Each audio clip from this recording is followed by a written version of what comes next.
The swift collapse of Bashar al-Assad's regime in Syria has sent shockwaves through the Middle East, marking a dramatic turning point after over 5 decades of brutal dictatorship. Syrian rebel forces, led by Hayat Tahrir al-Sham, that is HTS, a militant group that grew out of an al-Qaeda affiliate, have seized Damascus. This swift victory has not only shaken the foundations of Assad's government, but also drawn attention to the deepening geopolitical complexities surrounding Syria. As rebels stormed the capital, Assad and his family fled the country, seeking refuge in Moscow. This unexpected retreat was a direct result of the rebels' rapid advance, which saw them topple key strongholds and even capture Assad's opulent palaces, revealing the extent of his luxurious lifestyle. Videos shared globally showed rebels and civilians ransacking these palaces, including one featuring an impressive Ferrari collection, a stark contrast to the suffering of the Syrian people under his regime. The fall of Assad has triggered a flurry of international responses. Israel, fearing the destabilization of the region,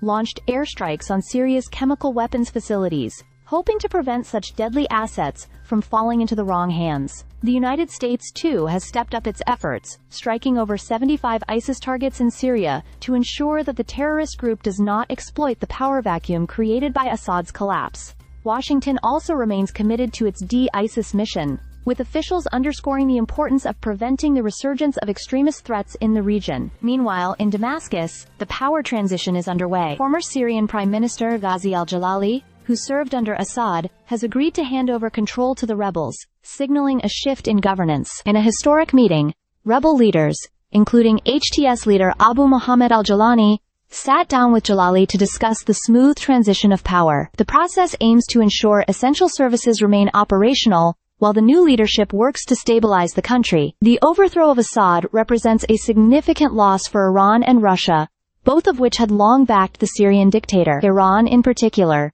invested heavily in supporting Assad's regime, sending troops and resources to prop it up. The fall of Assad has thus been described as a major blow to Iran's influence in the region. Russia, too, is reeling from this turn of events, as it now faces the reality of losing its foothold in Syria, a country it has supported militarily for years. As Syria enters a new chapter, the focus shifts to rebuilding the nation. While the immediate future remains uncertain, the rebellion's victory is a symbol of the resilience of the Syrian people, who have endured years of war, oppression, and suffering. Yet, the question remains, who will fill the power vacuum left by Assad's departure? While Turkey seems poised to play a significant role, especially as it seeks to stabilize its southern border, the situation in Syria remains fluid, and the region's future remains precarious. This historic event is a clear sign that the Middle East is undergoing a profound transformation, and it's yet to be seen how global powers will navigate the shifting alliances and power structures. The end of Assad's brutal reign is not just a moment of triumph for the Syrian rebels,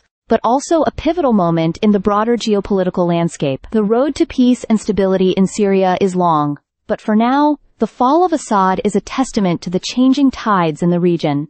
Stay subscribed for more videos.